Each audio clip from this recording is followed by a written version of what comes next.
전화번호는 다음 주 목요일날 첫날 수학 시험이기 때문에 우리 수요일날 짚보고, 그리고 청하부 학생들은 그 오늘 내일 정도까지 지켜보다가 쌤이 좀 안 되겠다 싶은 친구들이 있으면은 이번 주 핵심은 둘 다 부를 거야. 금요일 토요일 둘 다. 그래서 내가 금요일 토요일 둘 다 와야 될 수도 있구나. 뭐 학원이 있고 다른 학원 그건이 있고 하면은 그 시간을 피해가지고 잘 조율하면 되는 거니까 그렇게 알고 계시면 되고요. 다음 주 수요일날 짚보는 우리 항상 하던 대로 학교 그때 일찍 끝난 날이 아니니까 첫날 전이니까 학교 끝나고 나서 5시 정도까지 오는 걸로 할게요. 그다음에 초음보는 아주 좋지 이번에 시험이. 그리고 주말 한 번 더 있어가지고 그 주말 때 딱 벼락치기는 당연히 안 되긴 하겠지만, 근데 머릿속에 집어넣고 시험 볼 수 있으니까 일요일날 집보하는 걸로 알고 있으면 될 것 같고, 아마 일요일 집보는 항상 그동안 11시 정도에 했었으니까 우리도 11시로 일단 좀 생각하고 있을게요. 영상 있으면 얘기해 줄게요. 자, 그렇습니다. 자, 시도는 먼저 저 두 문제, 이 지문이 너무 많이 들어가지고 이 두 문제만 한 번 더 얘기해 줄게요. 쌤이 손풀이를 만들어 주기는 했지만 사실 이 두 문제 같은 경우에는 손풀이로 담기가 조금 힘든 부분이 없지 않아 있어요. 그래서 한 번만 더 전달을 좀 해줄 테니까 잘 한번 이해해 봅시다. 결론적으로 지금 내가 봤을 때 시험 중에서 가장 중요한 두 문제를 뽑으면 딱 이 두 문제인 것 같아요. 어렵기도 하고 중요하기도 하고 나올 가능성도 매우 높고요. 그렇습니다. 그래서 14번 문제는 간단하죠. 벤다나 노래 두 개, 댄스 두 팀 이렇게 있는데 여기에서 저 댄스 두 개의 공연은 무조건 이 밴드 공연 후에 있게끔 해주세요. 그러면 이 말을 잘 느껴보면 이 밴드 하나랑 댄스 이 두 개를 그냥 한목으로 잠깐 생각했을 때 크게 봤을 때 밴드와 댄스 간의 어떤 둘 간의 위치관계, 이 밴드라는 거와 댄스 공연이라는 것 사이에 전후 관계, 위치 관계가 문제의 조건에 의해서 이미 결정이 되어 있어요. 확정이 되어 있다라는 거죠. 그러면 이걸 내가 좀 더 쉽게 얘기하면 이 밴드 댄스는 이렇게 자리를 바꿀 수 있는 여지가 없다라는 겁니다. 무조건 내가 밴드가 앞쪽에 댄스가 뒤쪽에 오게끔 해달라는 얘기니까요. 그렇죠? 그래서 이제 쌤이 홈트에 적어줬던 거는 이런 얘기지. 우리가 서로 다른 5개의 공연이 있고요. 순서를 정하는 거니까 서로 다른 5개의 순서를 구형을 놨고 팩토리얼 있는데 뭔가 이 위치관계가 확정되어 있으면 우리는 같은 것으로 간주하고 풀면 됩니다라는 아이디어를 배웠었죠. 그래서 이 밴드가 한 팀이 있고요. 댄스가 두 팀이 있어서 지금 얘와 얘 토탈 세 팀이니까 내가 세 팀을 일단은 같은 것으로 간주를 하고 세 판의 순서를 없애주겠다 라는 거죠. 근데 여기다가 내가 한 번 더 이 팩토리얼을 곱해준 이유는 이런 거지. 원래 세 판의 순서가 어떤 게 아니라 지금 이 밴드 하나랑 댄스 두 개, 여기 사이의 순서가 결정되면서 지금 이 두 개의 집단 간의 순서가 없는 거였단 말이에요. 그죠? 그래서 이 두 집단 간의 순서를 없애주려고 했는데 거기 안에 들어가 있는 게 세 팀이니까 일단 세 팀을 같은 것으로 간주하고 없애준 다음에요. 댄스 두 개가 자리 바꾸는 거는 서로 다른 경우로 관찰이 되므로 우리가 두 간의 순서를 다시 한번 부여해준다 이런 얘기입니다. 그래서 다시 한번 정리해주면요. 지금 이 문제가 조금 어려웠던 이유는 그냥 A가 D 앞에 오게끔 해주세요. 이렇게 하나하나에 대한 얘기가 나와 있으면 쉽죠.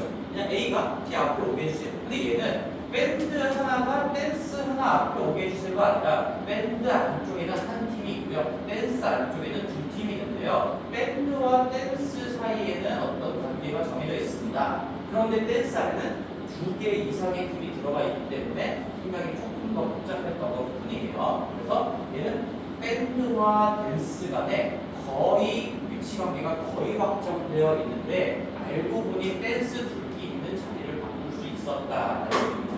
근데 내가 이거를 그냥 그림으로 보여주면 얘를 지금 밴드하고 댄스하고 댄스 1하고 댄스 2를 잠깐은 다 AAA로 보는 거죠. 내가 여기까지 계산을 했다는 것 자체가 밴드 하나랑 댄스 하나랑 1팀이랑 댄스 2팀이라고 할게요. 얘네 셋을 다 똑같은 걸로 그랬다라고 따라하는 거예요. 근데 알고 보니까 여기에 1, 2는 구별이 되는 거여서 A 다음에 A2, A1 이렇게 볼 수 있고요. 이렇게 볼 수 있고 이 둘 간의 자리 바꾸는 거, 이 팩토리얼만큼이 항상 잇따라올 것이니까 이렇게 3표로 나눈 다음에 다시 저 두 가지가 뻗어나갈 거라는 것을 고려하는 거죠.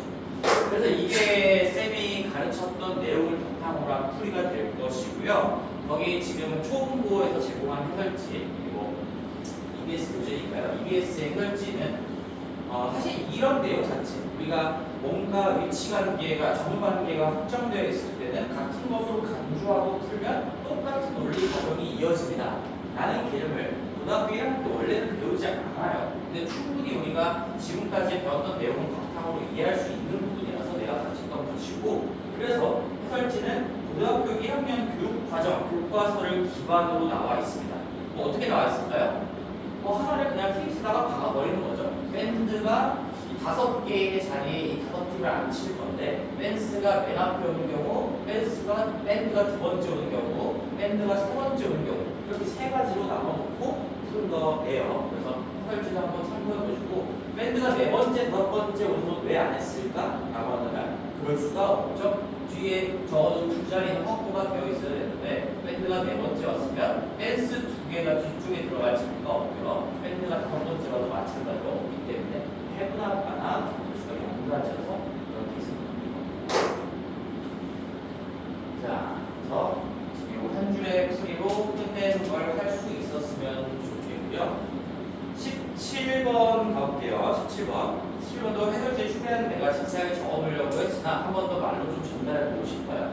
17번은 첫 번째 조건은 전혀 문제가 되지 않는 거죠. 이 첫 번째 조건은 무슨 말이냐? 어느 것도 0이 되면 안 된다라는 얘기인 거니까 A랑 B랑 다르고요. 그 다음에 B랑 C랑도 다르고요. C랑 A랑도 다른 겁니다. 그래서 A, B, C가 서로 다 다르다. 이런 얘기를 가주권에서 하고 있는 거지. 그 다음에 지금 CBA가 100의 자리, 10의 자리, 1의 자리에 들어가는 그 한 자리 자연수인데, 이제 두 번째 조건 때문에 조금 생각이 복잡해질 것 같아요. 자, 근데 나는 여기서 어떻게 이 두 번째 조건을 바라봤냐라고 한다면, 일단은 이 0이라는 거는 A랑 B만 쓸 수 있구나. 이게 제일 나는 먼저 눈에 들어왔던 것 같아요. 이 A랑 B만 쓸 수 있어요. C는 0을 쓸 수가 없고요. 만약에 여기 0이 있다고 하더라도 원래 C는 0을 못 쓰는 거죠. 100의 자리에 있는 숫자인 거니까. 그래서 저 0이 우리를 좀 성가시게 하니까 나는 0을 그냥 케이스에다가 박아버릴 겁니다. 어차피 우리는 뼈대 조건 하나를 삼아가지고 케이스에 반영을 시키고 더 이상 신경을 쓰지 않으면 되는 거니까요. 나는 케이스를 이렇게 나눠놨죠. 그래도 그대로 내가 풀어준 게 그대로 적혀 있을 거야. A가 0인 경우, 그러면 세 개 다 다르다라고 했으니까요. 지금 B랑 C는 0이 아니고 0이 아니고 이런 걸로 완성을 시켜야 되겠죠. 그 다음에 이번에는 B가 0을 쓸 수 있고, B가 0이면 당연히 자연스럽게 A는 0이 아닌 경우를 얘기하는 거겠지. 그래서 A가 0을 쓴 경우, B가 0을 쓴 경우, 이제는 나머지는 둘 다 0을 안 쓴 경우. 이렇게 하면 0과 관련된 얘기들은 이미 케이스에다가 다 반영을 해놨기 때문에 중복도 없이 케이스를 차근차근 세 가지로 나눠놨기 때문에요. 더 이상 0에 대한 신경을 쓸 필요가 없다. 그런 얘기죠. 자, 그래서 0을 케이스에 박아서 문질렀는데 이제 하나 남은 게 또 있지. 여기 지금 우경계 값이 달라요. 따라서 4하고 5하고 6으로 다 다르다. 0도 문제였는데 지금 쓸 수 있는 범위 자체, 이 가장 큰 숫자 우경계 값이 다 4, 5, 6까지, 4까지, 9까지, 6까지도 다 다릅니다. 그래서 이것 때문에 나는 고려 순서를 지금 이렇게 잡아야 된다고 강조를 하고 싶은 거고, 이 생각을 너희들이 할 수 있어야 되는 겁니다. 그렇죠?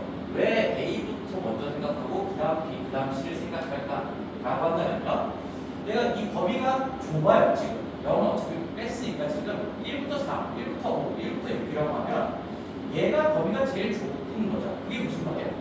A가 뭔가 하나를 골랐으면 B도 원래 그 숫자를 쓸 수 있었던 거고 C도 그 숫자를 쓸 수 있었던 건데 A가 그 숫자를 사용했기 때문에 하나씩 빠지겠죠. 쓸 수 있는 개수가. 마찬가지로 이 A 다음에 B를 보려면 A 하나 쓰고요. B는 A가 쓴 거 하나 피해서 또 쓸 거고요. 근데 A랑 B랑 뭘 쓰든 간에 어차피 얘네들이 쓸 수 있는 숫자는 C가 쓸 수 있는 숫자 범위에 다 들어가 있는 숫자여서 얘는 2개 빼고 나머지 중에 쓰면 되겠다. 이렇게 자연스럽게 흐름이 이어질 수가 있는 거지. 그치? 근데 거꾸로 고려하면 왜 어려운지를 생각하시면은 충분히 내 말이 납득이 될 겁니다. 가장 영향력이 큰 게 A고요, 그 다음에 B고요, 그 다음에 C인 거야. 내가 만약에 거꾸로 분석한다고 하면 C가 6을 썼어. 이 C가 6을 골랐을 때는 B와 A가 쓸 수 있는 후보 개수에 전혀 영향을 주지 않는 거죠. 근데 C가 B를 5를 썼어. 그럼 B에만 영향을 주고 A에는 영향을 주지 않아. C가 1부터 4 중에 뭔가를 썼어. 그럴 때만 B와 A에 다 영향을 줄 거야. 지금 내가 말을 세 가지로 나눠냈잖아. 그러면 너희들도 세 가지로 케이스를 나눌 수밖에 없다라는 거야. 이쪽으로 분석을 한다는 거야. 그래서 나는 A부터 분석하는 게 맞다라고 생각을 해요. 자, 그래서 첫 번째 케이스는 우리가 지금 충분히 0을 먼저 케이스에 반영하시고요. A, B, C 순서로 순서를 고려하기 어떤 경우를 고려하겠습니다. 라는 방향을 잡았죠. 그래서 첫 번째 케이스는 A가 0을 썼다면 B는 1부터 5 중에 아무거나 하나를 쓸 수 있을 거고요. B가 1부터 5 중에 뭘 썼다고 하더라도 C도 원래 쓸 수 있었던 숫자였던 거니까 이거 6개 중에 하나 쓸 수 있는 건데 B가 쓴 거 그 하나를 빼고 5가지만 쓸 수가 있겠죠. 이렇게 케이스 나눌 필요 없이 곱셈으로 끌고 갈 수가 있다. 이런 얘기입니다. 그 다음에 두 번째 케이스는 B가 0을 썼다라고 못을 박아둔다면 A가 1부터 4 중에 4가지 중에 하나를 고를 거야. 그러면 그 다음에 이제 C가 뭘 고를래 하면서 마무리를 하시면 되는데 A가 1부터 5 중에 뭘 썼다고 하더라도 그거 C도 원래 쓸 수 있었던 거니까 얘는 6가지 중에 A가 쓴 거 하나를 빼 5가지 중에 하나를 골라주시면 되겠죠. A가 뭘 쓰든 C는 항상 5가지 중에 하나로 계속 오갈래길로 뻗어나갈 겁니다. 얘기였고요. 그 다음에 둘 다 0이 아닌 상황을 본다면요. A는 1부터 4 중에서 4가지 중에 하나. 그 다음에 잇따라서 B도 0을 안 쓴다고 케이스에 박아놨으니까 얘도 1부터 5 중에 A가 쓴 거 하나를 빼고요. 4가지. 그 다음에 C는 1부터 6, 6개 중에 A가 쓴 거 그리고 AP에서 B가 쓴 거 2개를 빼고 4가지 중에 하나. 이렇게 깔끔하게 구매 법칙을 적용할 수가 있다. 방향을 어떻게 잡고 뭘 먼저 고려하냐에 따라서 크기의 난이도가 달라질 수 있다는 걸 보여주는 아주 좋은 문제는 어떤 거죠? 24번하고 17번은 아주 유력하니까요. 특히 초등학생들은 잘 공부를 해주셔야 됩니다. 한번 불려주시고요. 네. 내신 교재로 볼게요. 화요일 녀석 많이 피곤한 날이니까 조금만 힘내자. 일주일 남았던 우리.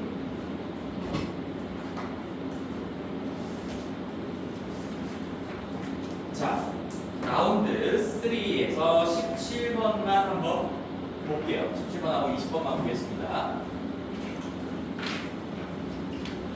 10번 좀 풀어봤나요? 10번 어땠니? 7번 같은 것들을 문제를 풀 때 이제 무슨 생각을 어떻게 해야 될까?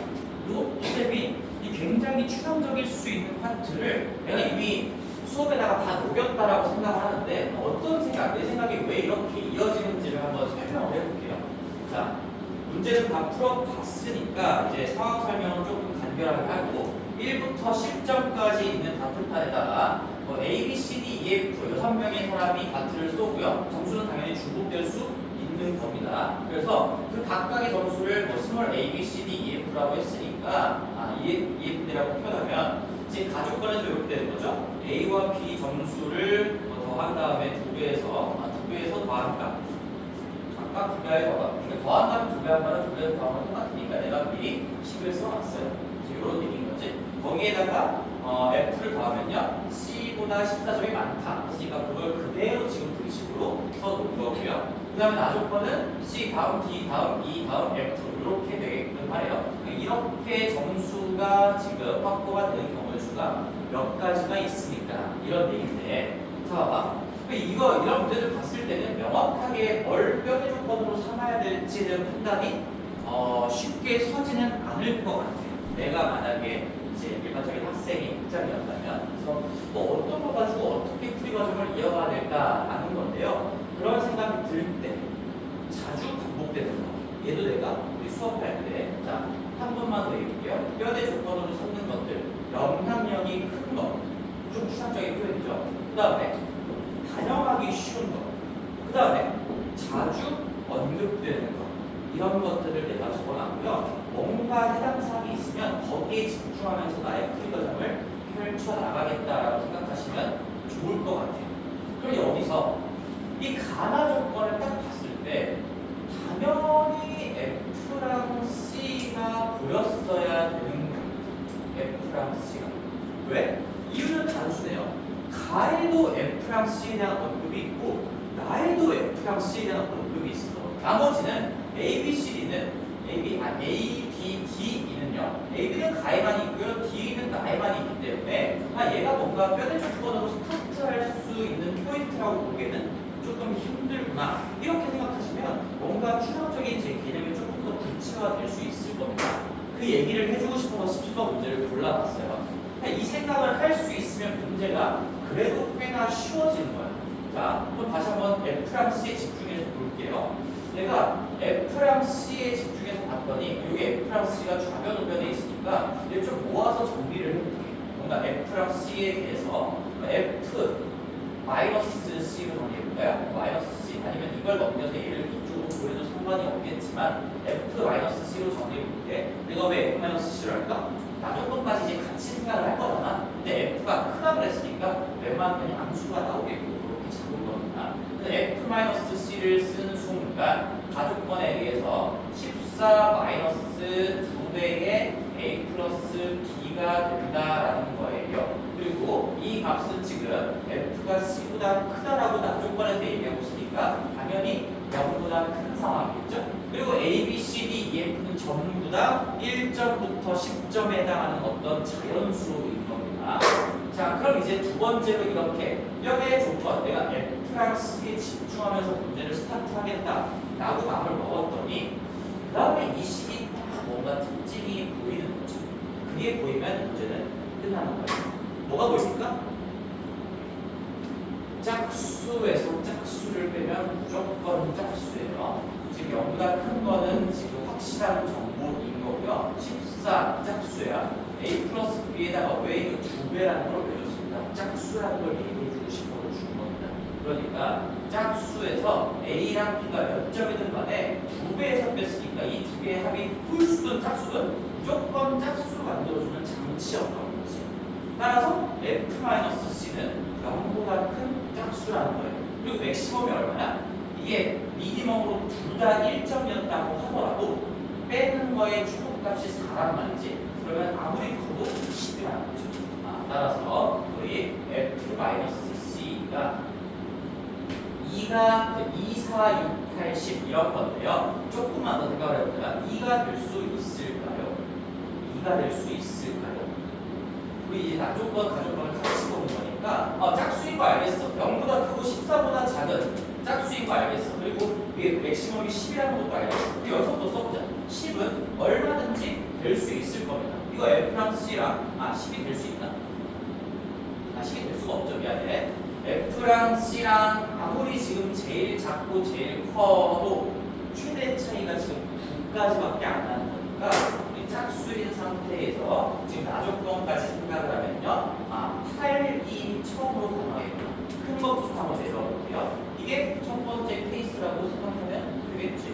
그 다음에 두 번째 케이스, 이제 짝수니까 F-C 6이 될 수 있을까요? 6은 얼마든지 될 수 있겠죠. 그냥 어떤 하나의 예시로 40 이렇게만 해도 6 되는 거니까 충분히 될 수 있을 거고. 그 다음에 더 있나 한번 봅시다. 세 번째 케이스 F-C가 4가 될 수도 있을까요? 라고 한다면요. 4도 얼마든지 될 수 있죠. 여기 16 이렇게만 생각을 해봐도 4가 될 수 있고요. 근데 이 2가 될 수 있을까? 라는 거는 좀 얘기가 다른 거지. 2가 되려면 뭐 18 아니면 뭐 8, 6 이렇게 2 차이 나게끔 숫자가 기입이 돼야 되는데 그러면 뭐가 들어갈 자리가 없는 거야? D하고 2가 서로 다른 자연수로 그 사이에 들어갈 자리가 없죠. 그치? 이 8이랑 10이면 안쪽에 끼어있는 자연수가 하나밖에 없어요. 얘네 둘이 들어갈 자리가 없다는 거예요. 따라서 지금 나는 가와 나조건을 같이 보면서 가능한 경우 세 가지를 다 쓰는 거예요. 이렇게 F-C에 대한 값을 케이스에다가 박아버리는 순간 각각의 상황에 대해서 이제 추가적으로 나머지만 보여주면 되니까 처음에 이 문제를 읽었을 때 처음에 듣기보다는 훨씬 쉬워집니다. 그럼 제일 중요한 건 뭐였냐? 또다시 뼈대 조건을 뭘로 삼을 것인가 이 생각을 하셨어야 되는 겁니다. 어려운 문제들은 다 뭔가의 힌트가 있어요. 뭔가 특정한 놈이 계속 반복되고 있거나 조건을 가정하기 쉽게끔 하나를 던져주거나 이런 장치들이 분명히 있을 거라는 얘기지. 아무리 조건들이 많이 얽혀 있어도 그 쉽게 가정할 수 있는 조건 하나를 가지고 스타트를 하는 순간 문제를 알고 가진다는 얘기입니다. 자, 그럼 볼게요. F-C가 8인 상황부터 한번 해보자. 그럼 내가 이 F랑 C를 어떻게 조합할 수 있는지 FC에 대한 경우의 수를 먼저 생각해보면 이게 8차이 나려면요. 여기다 해볼게.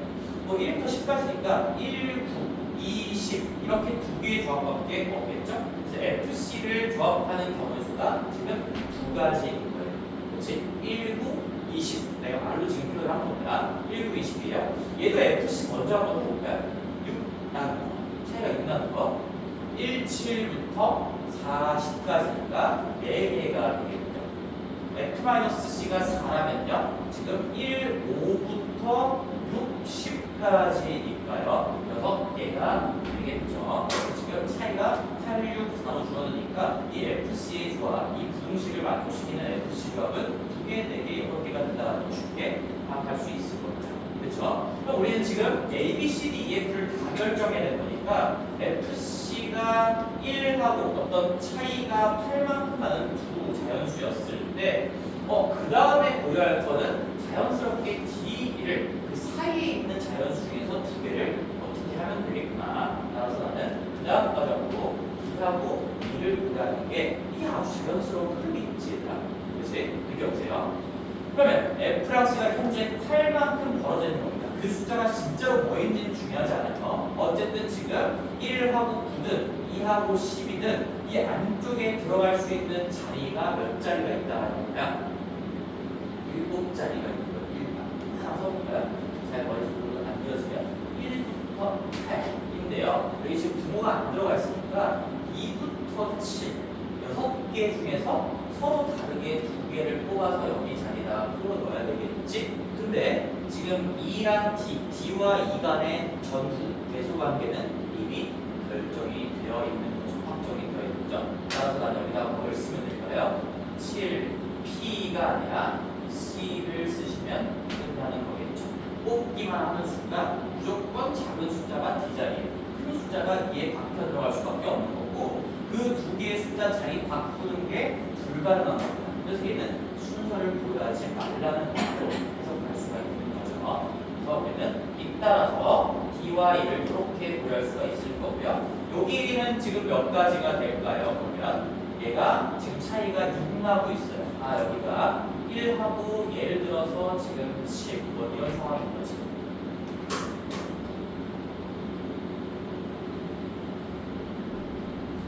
그러면 여기는 2부터 6까지니까 5개겠죠. 5개. 당연히 지금 2개 늘어났으니까 이 사이에 들어갈 수 있는 자리도 2개 줄어드는 거니까 여기도 OCE라고 쓰시면 되겠네요. 그럼 이제 얘도 눈치를 챘을 겁니다. 당연히 3개 중에 2개를 뽑기만 하는 겁니다. D와 E 간의 순서가 지금 결정이 되어 있습니다. 그러니까 뽑기 조합이라고 하셔야 되겠구나. 자, 그러면 끝났나요?가 아니죠. 우리는 지금 A, B, C, D, E, F를 다 완성시켜야 되는데 C, D를 출발점 삼아서 C, D 했고요. 그 사이에 낑겨 들어가 있는 D, E까지 고려했고요. 아직 내가 생각하지 않은 거는 그 A, B입니다. A, B. A, B인 건데 자, A, B가 얼마가 되는 거야? 내가 f-c가 8이라고 하는 순간 이제 여기가 8이라고 했으니까 이 a 더하기 b가 3이라고 생각을 하고 있는 거죠. a 더하기 b가 3이라고 생각을 하고 있는 겁니다. 그래서 a 더하기 b가 3이 될 수 있는 조합은 1, 2 그리고 얘네들 간에는 지금 대소관계가 지금 조건이 없으니까 1, 2도 있고요. 반대로 바꾼 거 2, 1도 있겠네요. 이렇게 두 가지가 그럼 여기 얘는 지금 f-c가 6이라고 하는 순간요. 여기 뺀 게 8이니까 a 더하기 b가 4다라는 걸 얘기해주고 있는 상황인 거지. 그래서 얘는 1, 3 그리고 중요한 게 뭐예요? 두 번째 케이스에서 이제 마지막으로 a, b가 몇 가지 조합이 나오는지만 곱하기로 딱 써주면 끝이 날 건데 여기 하나 더 마지막에 다 봐가지고 또 실수할 여지가 하나 남아있죠. 지금 a, b, c, d, e, f는 같을 수도 있었다라는 겁니다. 애초에. 그래서 여기서 1, 3, 3, 1 이것만 있는 게 아니라 2, 2도 있는 거죠. 1, 3, 2, 2, 3, 1 세 가지가 있다라고 보겠습니다. 그다음에 얘는 a 플러스 b 마지막 케이스는 a 플러스 b가 f-c가 4라고 생각한다면 빼는 게 10이니까요. 합이 5인 상황을 얘기하는 거다. 그러면 1, 4, 2, 3, 3, 2, 4, 1 네 가지가 나오겠죠. 이 모든 세 가지를 다 더하시면 정답이 되겠네요.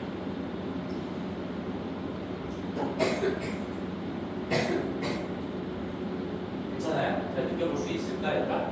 17번 꽤나 어려운 문제잖아. 이게 쉽다는 얘기가 아니라 17번 정도의 난이도의 문제는 한 문제 내지는 두 문제가 반드시 나올 건데 이 조건들이 복잡하게 얽혀 있을 때 어떤 걸 가지고 스타트를 할 것인가 그걸 할 줄 아는 사람과 모르는 사람이 이제 이 문제를 풀 수 있고 뭐가 갈리게 되는 거죠. 자, 한번 느껴보시고 그런 것들을 생각을 좀 많이 하면서 풀어보셔야 됩니다. 문제를 마구잡이로 여러 문제를 푸는 게 중요한 게 아니라 17번 같은 거를 정확한 생각을 바탕으로 여러 번 풀어보는 게 훨씬 더 도움이 될 거예요. 그 다음에 우리 20번 마지막으로 갈게요. 20번은 간단한 문제이긴 하지만 그리고 이것만 같이 보겠습니다. 자, 우리 참 다행히도 저는 숙제를 해왔으니까 A는 내가 미리 써놨어요. 여기 행렬의 성분에 대한 어떤 약속들이 적혀 있으니까 그거대로 그대로 하시면요. A라는 2차 정사각 행렬은 07335로 성분들이 기입이 될 거고요. 그 다음에 여기에서 지금 이런 표현이 나왔죠. 지금 얘 다들 이해 잘 했을 거라고 믿는데 B, JI가 A의 IJ다. 지금 이게 무슨 말인지 해석을 해야 되는 거죠. A라는 행렬, 라지 A라는 행렬의 어떤 성분들의 행번호와 열번호 자리를 바꾼 게 라지 B라는 행렬의 성분이랑 똑같습니다. 이 말은 우리가 주 대각선을 기준으로 대칭시켜라 이런 얘기입니다. 행번호와 열번호를 바꾸는 것은 항상 주대각선을 기준으로 이루어진다는 거. 이거 미리 알고 있으면 속도가 빨라진다라고 얘기까지 했었지. 그래서 이 B라는 행렬은 A 계산을 했으면요. 당연히 여기는 행번호, 열번호가 같은 자리이기 때문에 바뀔 일이 없고요. 이 3이 B행렬에서는 이쪽에 간다는 얘기고 이 7이 B행렬에서는 이쪽에 자리 잡혀 있다는 거. 그래서 뭐 하나의 예시만 다시 보면요. B의 2,1 성분이 A의 1,2 성분이 됩니다. 지금 이런 얘기를 얘가 해주고 있는 거죠. 그렇죠? IJ가 JI랑 같다. 그 얘기예요. 그 얘기인 거예요. 그래서 우리 A, B를 구하시고 이제 거기에 B-A의 4분의 1을 곱한 게 C행렬이라고 했으니까 C행렬도 한번 계산을 해보시면요. C행렬은 그냥 한거 그대로 쓸게요.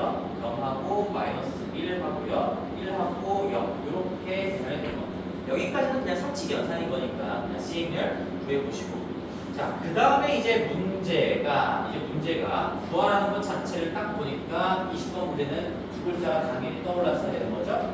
그렇지? C의 1제곱부터 C의 98제곱까지 더하세요. 이걸 98번 더하고 있으라는 얘기가 절대로 아니겠죠. 그런 문제는 절대로 나오지 않으니까 이 C라는 행렬을 구해놓고 그 다음에 얘를 가지고 뭔가 규칙을 파악해 보세요. 그러면 우리는 지금 거듭제곱의 합을 구하는 거기 때문에 직접 거듭제곱을 해볼 수도 있고요. 아니면 규칙 행렬인지 바라볼 수도 있고요. 아니면 K리미터 정리의 도움을 받을 수도 있고요. 그래서 뭐 어떤 걸로 해봐도 이 K리미터 정리를 쓰든 아니면 직접 거듭제곱을 해보든 우리는 얘 제곱만 해보면요, 얘가 마이너스 단위면이라는 거를 다들 파악할 수 있었을 겁니다. 그래서 우리는 보기 좋게 항상 마이너스 단위면은 조금 거시기해. 그래서 복수수 때도 거듭제곱했을 때 1이 되는 순간을 관찰하는 게 우리가 뭔가 주기에 대한 얘기를 할 수 있는 시기인 거니까 나는 여기서 조금 더 나아가서 양변을 다시 한번 거듭제곱해서요, C의 4제곱이 단위면입니다 까지 정리를 해놓고 들어가자는 얘기인 거지. 즉 단위면은 행렬에서 숫자 1과 같은 느낌이다. 즉 행렬을 4제곱을 했더니 단위면이 된다는 얘기는 5제곱 했을 때 다시 처음으로 돌아가는 거고요. 6제곱 했을 때 다시 C의 제곱이 되는 거고요. 결국에는 4개씩 반복된다 라는 겁니다. 근데 중요한 거 하나 더 얘기를 해보면 우리 이 C의 4제곱이 단위면이다라는 걸 보고 얘는 거듭제곱의 차원에서 주기가 4입니다. 4주기 행렬입니다 라고 하면 안 된다라고 얘기했었던 거.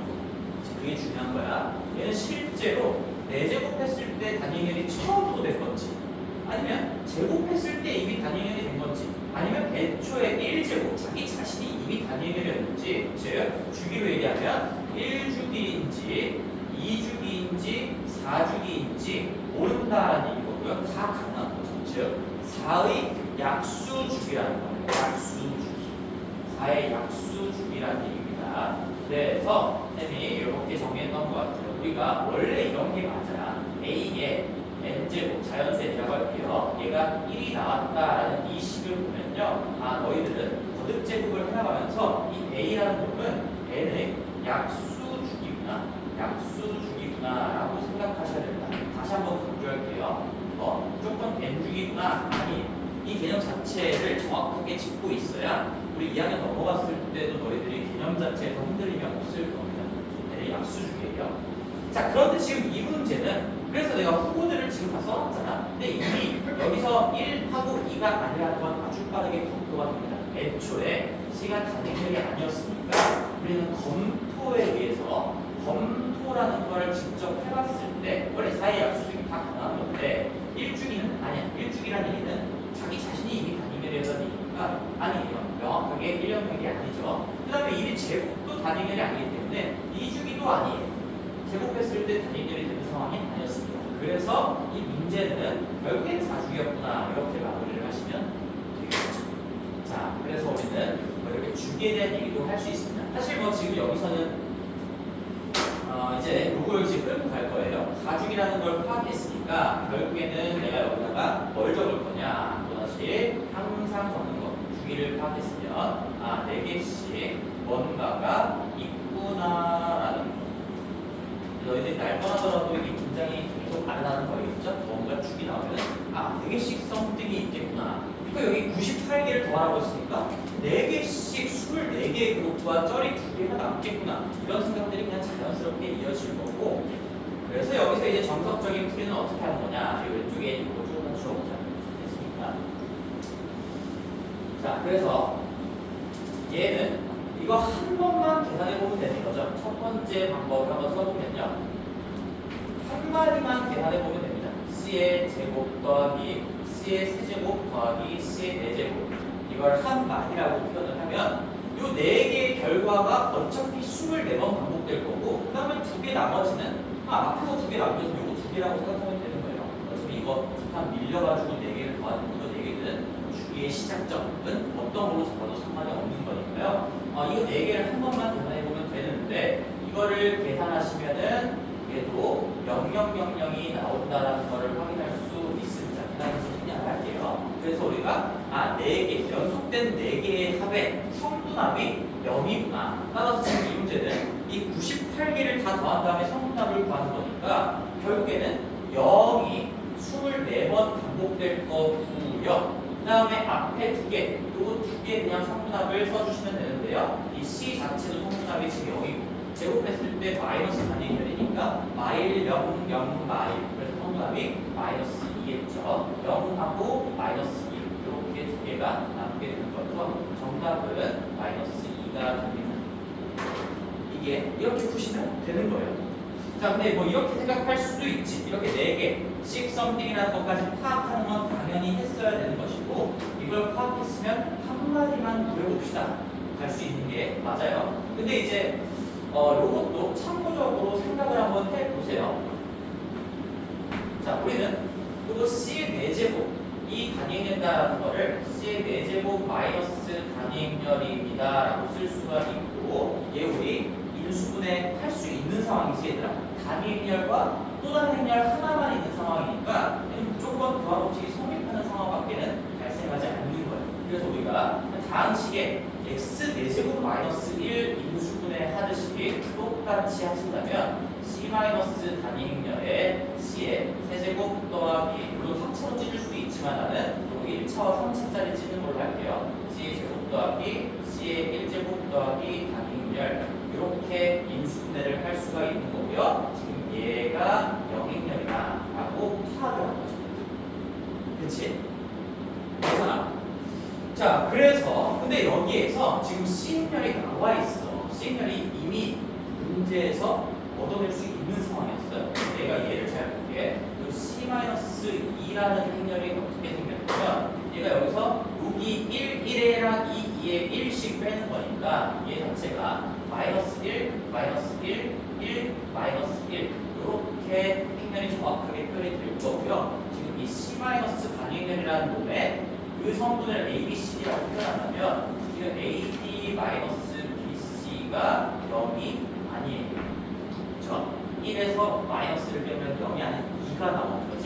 따라서 우리는 C-단위행렬이라는 이 행렬에 역행렬이 존재한다는 것을 알 수가 있습니다.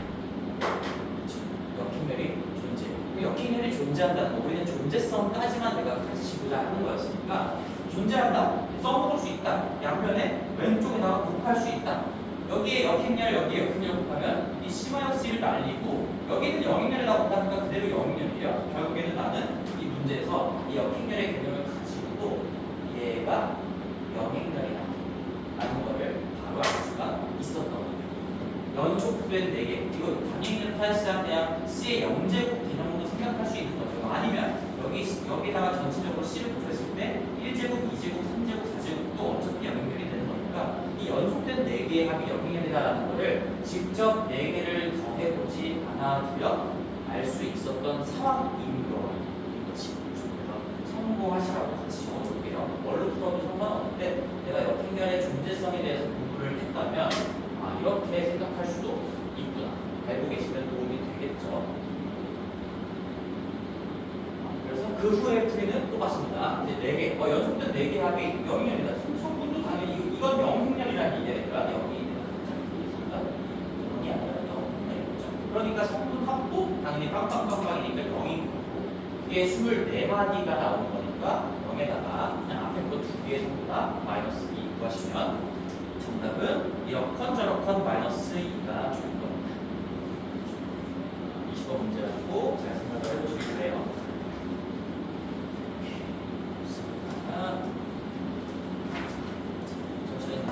한 20초만 숨 고르고 다음 라운드 22번으로 넘어갈게요. 괜찮아.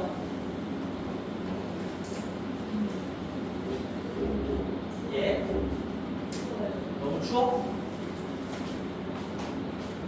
바람이 집이 꺼도 괜찮아. 춥구나. 난 더워 죽겠는데. 뒤쪽에 바람이 올라오고 있으니까.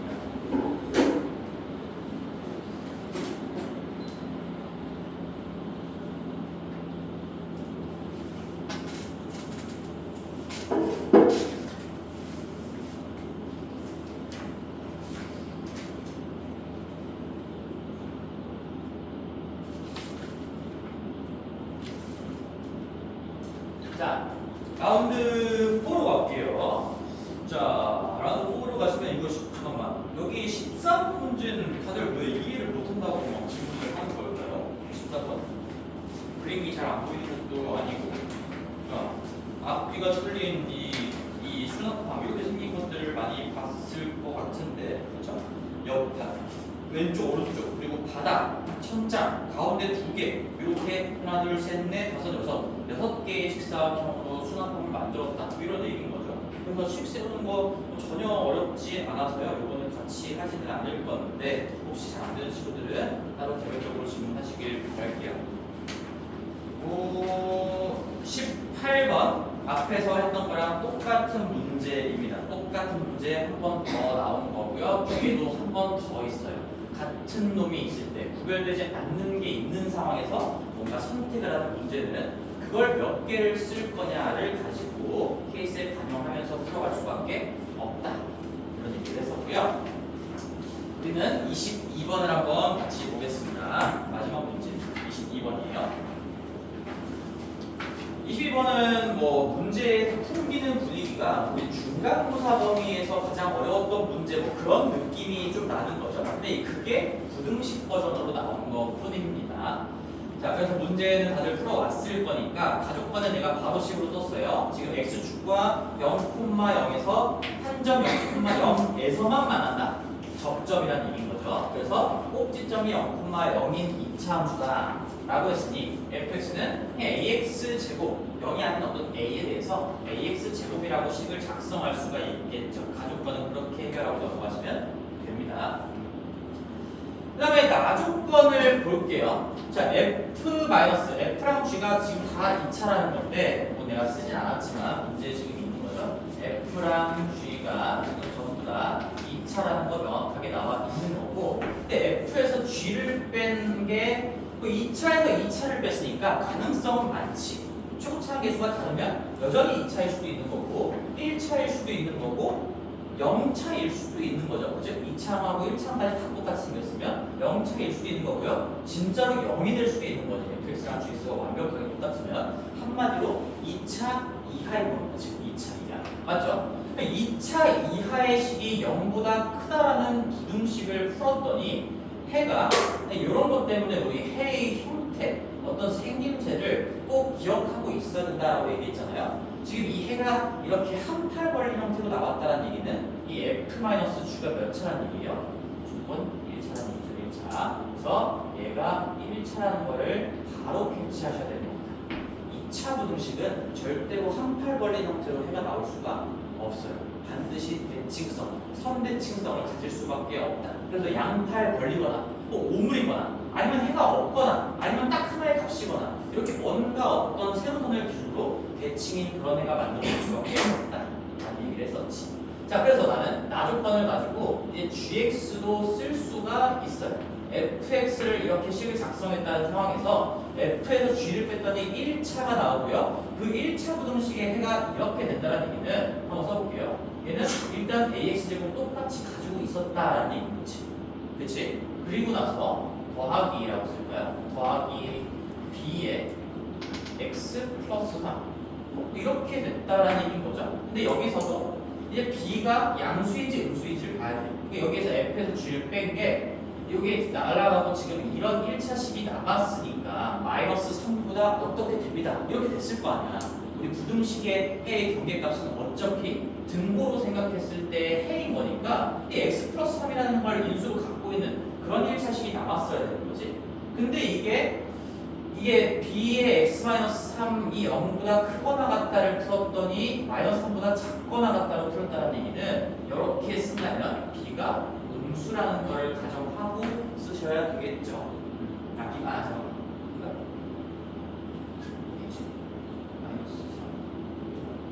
빼는 거 잠깐만. 빼는 거구나. 빼기니까요. 이게 마이너스 b가 음수니까 b가 양수라고 생각해야 되겠죠. 아니면 여기를 뭐 마이너스 b라고 잡고 b를 뭐 음수라고 잡든가 이거는 잘 밸런스만 맞춰주면 되겠지. b가 양수라고 생각하면 여기에 지금 예를 들어서 뭐 마이너스 몇에 x 플러스 3이 0 이상입니다. 이렇게 나올 거니까요. 이거의 해를 구했을 때 정확하게 부등호 방향 바뀌면서요. 마이너스 3 이하입니다. 나오는 게 맞는 거죠. 그치? 그래서 나는 A, B가 뭔지 모르겠지만 이 부호는 내가 결정을 할 수가 있는 거고요. 그러면 fx랑 gx를 가나 조건을 가지고 최대한 심플하게 작성을 했습니다. 자, 더 이상 할 수 있는 건 없는 것 같아요. 그 다음에 이제 다조건을 한번 보시면, 나왔네요. 항등식이죠. 항등식인데 여기 부등식이니까 뭐 항상 성립하는 부등식, 절대 부등식의 표현이 나왔던 거지. 그래서 다조건을 보시면 모든 실수 x에 대해서 fx 더하기 gx. 자, 얘는 이제 몇 차이고 확실히 알 수 있는 거야. 이게 몇 차예요, 얘들아? 가나 조건을 가지고 최고차항 계수 똑같은 2차라는 거 얻어냈으니까 둘이 더하면 2ax제곱으로 시작하는 명백한 2차인 겁니다. 2차. 자, 그래서 이 fx 더하기 gx를 내가 그냥 한 번에 뭐 hx라고 생각을 한다면 이 hx는 2차인 거고요. 그게 h2보다 항상 작거나 같아요. x자리에 뭘 집어넣기. 그럼 이게 무슨 값의 역할을 하고 있는 거예요? 저 hx라는 이차함수의 맥시멈 최대값을 얘기하는 거죠. 그렇지? 이거 중간고사 때부터 많이 했던 거죠. 지금 내가 다시 한번 써주면 이런 거지. 모든 실수 x에 대해서 fx가 f2보다 작거나 같습니다. 이걸 가지고 우리는 뭘 할 수 있어? 뭘 할 수 있어? f가 2차라면 볼록성, 대칭축 두 가지를 다 할 수가 있는 거지. 최대값이 있다는 의미는 위로 볼록 최고차항 계수가 음수라는 거고 대칭축의 위치값이 2다. 대칭축의 방정식이 x는 2다. 이렇게 두 개의 정보를 뽑아낼 수 있었던 것처럼 지금 똑같은 얘기가 나와 있는 겁니다. 다시 한번 지금 써보면 이제 f 더하기 g 여기도 f 더하기 g 그러니까 그거 두 개 합친 걸 하나의 함수로 본다면 그게 2차 함수니까요. 써볼게요. 이제 얘를 가지고 이제 구체적으로 식으로 써봅시다. fx 더하기 gx는 내가 모델링한 식에 의하면요 2ax 제곱에 더하기 b의 x 플러스 3입니다. 참고로 a는 지금 뭔지 모르고요 b는 양수라고 잡은 것까지는 되어 있는데 이제 a의 부호도 뭔지 알게 되었지. 최대값이 있다는 의미는 이 이차함수가 지금 위로 볼록입니다. 그리고 대칭축의 위치값이 x는 마이너스 2a니까요. 마이너스 4a분의 여기 1창에 의해서 이거 전개하면 b인 거네요. 그래서 마이너스 4a 맞죠 얘들아? 마이너스 2 곱한 거 분의 1창의 개수 b인데 이게 얼마나 되냐? 이게 2다. 이렇게까지 알고 있는 거고 그 다음에 부호도 지금 최고차항 계수를 내가 a로 잡았으니까 뭐 2a가 음수란 얘기는 a가 음수다. 지금 이렇게 알 수가 있는 거죠. 다시 한번 우리는 다조건에 의해서 요거 하나를 얻어냈고요. a 내가 설정한 최고차항의 계수가 음수다라는 것도 얻어냈습니다. 괜찮죠? 따라서 여기에서는 우리가 뭐 a와 b 내가 이제 a, b를 분석하면 모든 것들을 다 알 수 있는 상황이니까 a랑 b의 관계식을 그냥 하나 얻었다고 생각할 수가 있는 거지. b가 마이너스 8a다. 그러면 a가 음수고 b가 양수다. 뭐 이런 부호의 어떤 일치도 다시 한번 검토를 해봐도 모순적인 없는 잘 하고 있는 겁니다.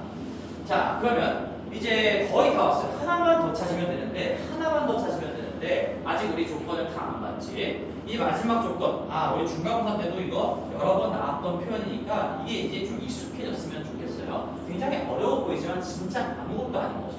fx-k랑 gx-k랑 곱하기 0이 된다는 이 방정식에 서로 다른 세 실근이 나온대.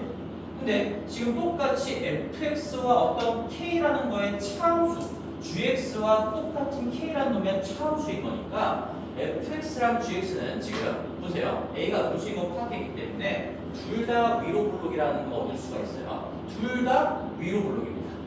그리고 축의 위치가 얘는 지금 0인 거고 얘는 지금 마이너스 2a분의 b인데 지금 둘의 부호가 반대이기 때문에 대칭축의 위치값이 양수예요.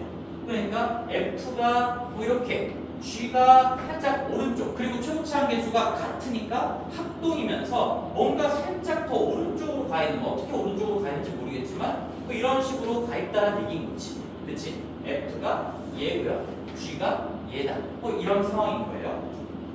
자, 여기까지 파악이 됐을까? 그렇지?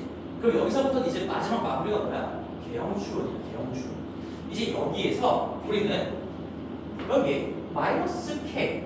k랑 만나는 지점을 보는 거구나. y는 k라는 어떤 이 수평선을 딱 그렸을 때, 노란색으로 한번 그려보자. 내가 이렇게 어떻게 수평선을 딱 그려봤을 때요, 이 f랑 만나는 점, g랑 만나는 점, 그걸 다 합쳤을 때 서로 다르게 세 군데가 나와야 된다는 얘기야. 서로 다른 세 개의 시근을 갖도록 하는 k 값을 분석하는 거니까 내가 y는 k라는 이 수평선을 그렸을 때요, f와 만나는 점 그리고 g랑 만나는 점이 세 군데가 되는 게, 그리고 여기서 마지막 몇 개? 알파, 베타. 알파가 베타보다 작습니다. 이게 무슨 말이야? 내가 어떻게 수평선을 그려도 딱 세 군데가 표현되는 그 순간이 두 군데밖에 없다. 이 두 개의 높이값밖에 없다라는 겁니다. 그럼 어떻게 그려야 될까, 그림을? F는 무조건 왼쪽, G는 대칭축 자체가 양수 더 오른쪽에 가 있으니까 이렇게 될 수도 있고요, 이렇게 될 수도 있고, 뭐 어떤 식으로 그림이 그려져야 될까라고 시행착오를 겪으면서 너희들이 개형 추론을 하셔야 되겠죠. 자, 그래서 우리는 이렇게 적어볼게요. 개형 추론과 마지막은 개형 추론입니다. 이제 세 군데에서 갖게 되는 점이 딱 두 점밖에 없으려면 자, F를 내가 이렇게 하나 그려볼게. 얘가 F예요. 근데 G가 어떤 식으로 와서 부딪혀야 될까요? G가 여기 꼭지점을 지나면 될까? 이렇게 꼭지점을 지나면 될까? 이렇게 안 되겠지? 그렇지? 꼭지점을 지나게 된다면, 뭐 이렇게 꼭지점을 지나게 된다면, 이렇게 계속 한 개, 그 위는 없다가 한 개였다가 두 개였다가 이 꼭지점을 지나는 여기에 접선을 그린다고 해도 하나, 두 개고요. 그 밑으로 내려보면 하나, 둘, 셋, 네 개. 이 세 개가 되는 순간이 아예 없어버리는 거야. 그러면 내가 뭐 이런 특수한 상황은 아니구나. 그러면 뭔가 그냥 대충 이렇게 살짝 오른쪽 위에 꼭지점이 자리 잡게끔 이렇게 한번 그려본다면, 그러면 어떻게 될까? 우리 여기에서 보세요. 없어요. 하나예요. 조금 내리면 두 개 만나다가 여기 이 꼭지점에 딱 접하는 순간 하나, 둘, 셋 이렇게 하나의 순간이 만들어지는 거고, 그 다음에 조금 밑에 일단 이게 지금 이렇게 하나, 둘, 셋에 만나는 순간이 그리고 확보가 되는 거고요. 그 다음에 우리는 여기 밑에 요놈의 교점, 이 두 이차함수의 꼭지점이 아닌 교점인 거죠. 여기를 딱 K라는 어떤 라인이 지난다라고 한다면 하나, 둘, 셋 이렇게 되는 거니까, 지금 여기에서 낮은 놈이 얘가 Y는 알파 라인인 거고 얘가 Y는 베타 라인이다, 이런 얘기인 거지. 그래서 우리 개형 추론을 할 때는 이 어떤 두 개의 그래프, 두 개 이상의 그래프가 어떤 관계로 그림이 그려져야 될까, 이런 걸 분석할 때는 뭐 특수한 상황부터 고려하는 게 편할 겁니다. 뭐 대표적으로 꼭지점을 지나는 경우, 아니면 두 개가 접하는 경우. 근데 얘네들은 지금 합동이기 때문에 둘 다 위로 오르기 때문에 뭐 접하는 상황은 불가능하겠죠. 그래서 우리가 뭔가 교차할 건데 그 교차점이 꼭지점이냐, 뭐 아니면 그냥 일반적인 그 외의 점이냐, 이런 것도 분석했을 때요, 그냥 아주 일반적으로 뭔가 살짝 겹쳐져 있게끔 그린다면 우리는 두 개의 순간만 나온다는 것을 확인할 수 있을 겁니다. 자, 그래서 마무리를 지어볼게요. 그럼 이 베타가 지금 얼마란 얘기입니까? 얘가 F고 얘가 G야. G가 오른쪽에 있는 건 확실해요. 그러면 이 베타가 지금 0이라는 거지. 왜? F의 꼭지점을 지나는 라인인데 FX는 꼭지점이 0,0이라고 가족번으로부터 알 수 있었던 거예요. 맨 처음부터 알고 있었죠? 여기가 0,0입니다. 높이가 0이라는 얘기예요. 그러니까 이 노란색, 위쪽 노란색 선이 그냥 X축이었던 거지. 이게 X축이었던 거죠. 그래서 베타는 0이 될 거고요. 그 다음에 얘는 여기 이 교점, 이 두 이차함수의 교점을 지나는 라인인 거니까 우리가 교점에 대한 분석을 조금 해주면 되지 않을까라는 거예요. 그래서 여기 두 개의 교점을 한번 구해 봅시다. 근데 우리가 지금 B가 마이너스 8a랑 같다고 했으니까요. 교점을 어디서 구하면 될까? 여기가 얘를 다시 한번 써보면 얘가 ax 제곱, 그 다음에 b 대신에 이제 분자를 줄일 수가 있는 거지. 마이너스 8a에 x 플러스 3이기 때문에 우리 fx랑 gx랑 같다라고 놓으면 어차피 ax 제곱 날아가는 거고, 그러면 결국에는 얘가 0 되게 하는 그런 지점이 교점의 x좌표인 거잖아. 그래서 여기 교점의 x좌표가 얼마라는 거? 얼마야, 이성아? 마이너스 3이라는 거 쉽게 알 수 있었던 거지. 애초에 시착성되는 걸 봤을 때도 ax제곱 x로 똑같으니까 둘이 만난다라고 보시면 여기가 0 되게 하는 그 값이 x좌표가 되겠지. 교점의 x좌표고. 따라서 우리 마이너스 3을 아무데나 집어넣으시면요, 거기다 집어넣자 대응하는 y좌표는 9a라는 거예요. 그래서 이 알파라는 게 9a입니다. a가 동수인 거니까 0보다 더 밑에 있는 것도 여기서도 모순점이 없는 거죠. 잘하고 있습니다 지금. 그래서 알파랑 베타를 다 표현을 했어요. 베타는 0이고요, 알파는 9인 거니까 여전히 지금 미지수 한 개만 남긴 상태로 계속 분석이 이어지고 있는 겁니다. 그럼 그 한 개를 해결할 수 있는 포인트가 이제 하나가 더 있어야 돼요. 그게 뭐예요? 마지막 조건이죠. 다 왔습니다. 알파가 0이야. 0이 아니라 9a야. 9a야. 이걸 알았어. 그 다음에 베타가 0이야. 여기 사이에 낑겨 있는 정수가 5개밖에 없대. 딱 5개. 그게 뭘까? 0이 나와 있잖아. 마이너스 1부터 마이너스 5라는 얘기지. 그러면 얘가 마이너스 6이랑 어떤 관계가 있겠죠. 그래서 우리 9a라는 게 이게 어떻게 돼야 딱 마이너스 5까지만 들어갈까요? 얘는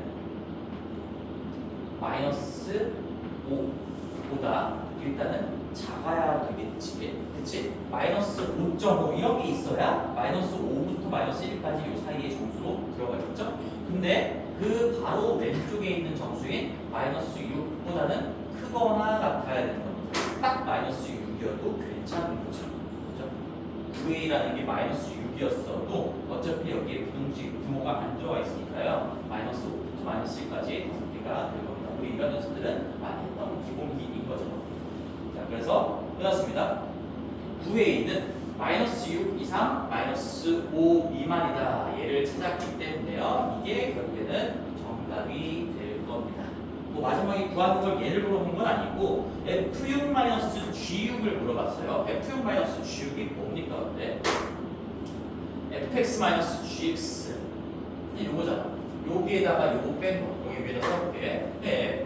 f-g라는 것 자체가 여기에서 요걸 뺀 거기 때문에 이게 지금 8a의 x 플러스 3인데 여기다가 6 집어넣으라고 했으니까 6 집어넣으면 6 곱하기 8a 결국에는 72a가 가질 수 있는 미니멈 값을 구해보세요. 이런 얘기인 거지. 근데 9a가 마이너스 6 이상 마이너스 5 미만이야.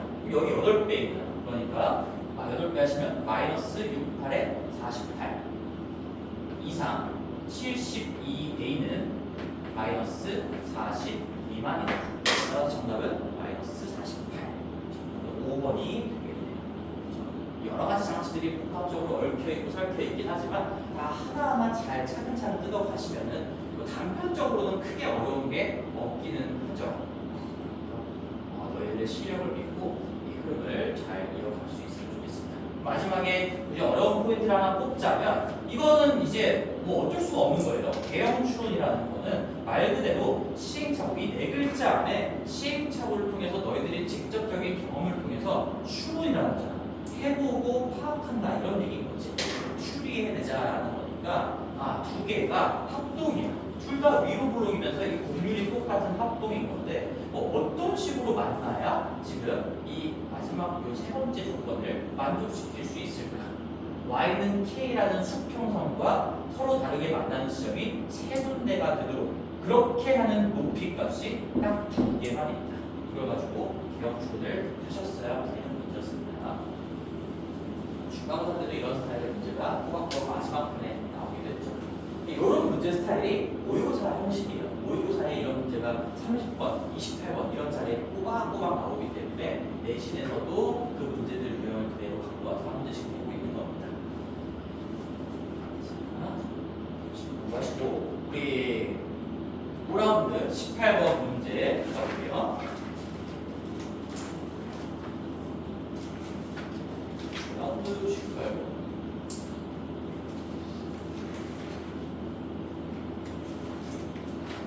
아, 5라운드 18번이 아니지. 미안해. 5라운드 우리 6라운드지. 여기 5라운드는 계속 때 한번 봤던 거고요. 6라운드 18번으로 가겠습니다. 자, 6라운드는 어려운 부분들이 있었지만 1부터 해당하는 문제들이랑 거의 같기 때문에요. 18번하고 23번 딱 두 개만 풀고 우리 숙제에 대한 어떤 주요 부담들을 마무리할 건데 18문제 봅시다.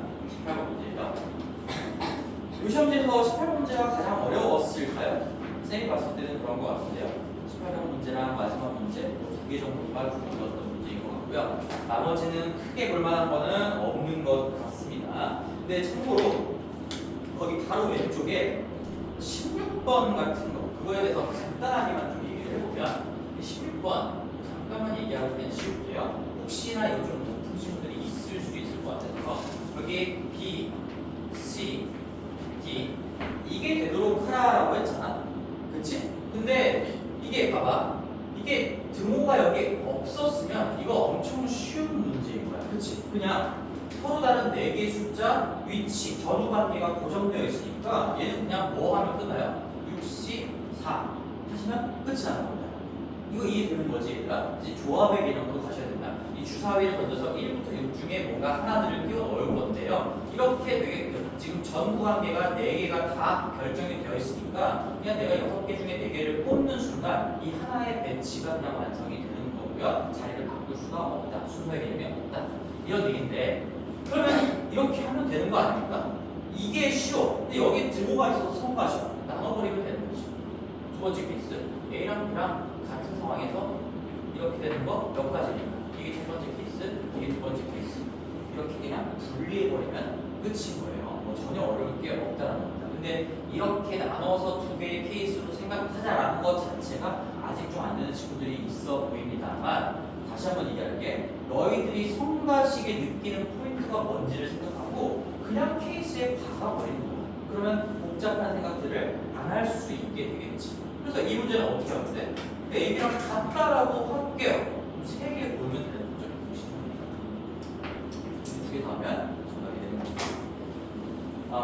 그래서 16번은 요거에 15고 여기 20이니까 뭐 더하면 35가 답이 되겠죠. 아주 심플한 문제였지만 그래도 다시 한번 못했던 친구들 복습해 보시고요. 18번으로 가겠습니다. 자, 18번 문제. 일단 문제 자체가 뭐 많이 복잡해 보이기는 합니다만 최고차항 계수가 1인 1차식이다. 다행이죠. ax, bx, cx가 그냥 식으로 작성하면 뭐 1x-a, 1x-b, 1x-c 요 따로 모델링 할 수가 있다는 얘기인 거야. 1차밖에 안 되는 거니까 그나마 우리가 차수를 생각하는 입장에서는 다행이다. 가장 간단한 1차식이 나왔구나.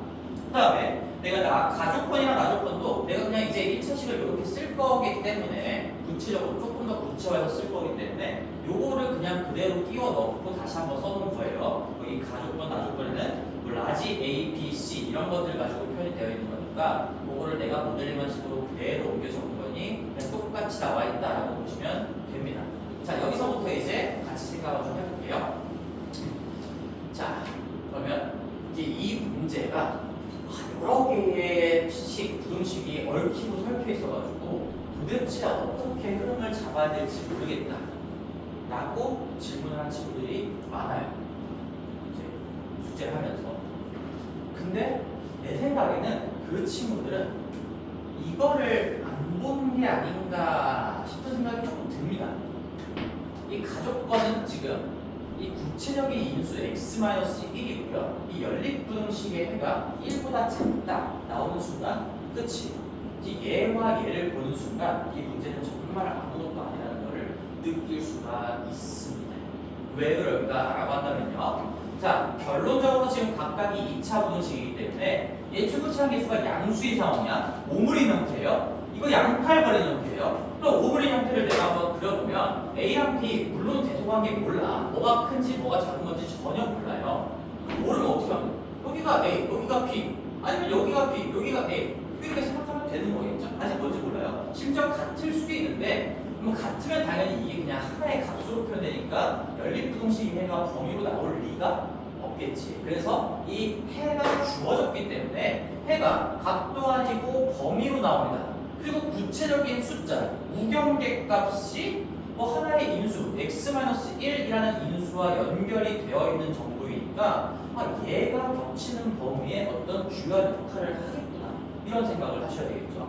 자, 그러면 이 두 번째 부등식은 C와 1 바깥으로 펼쳐나가는 건데 얘도 C랑 1이 어딘지 몰라요.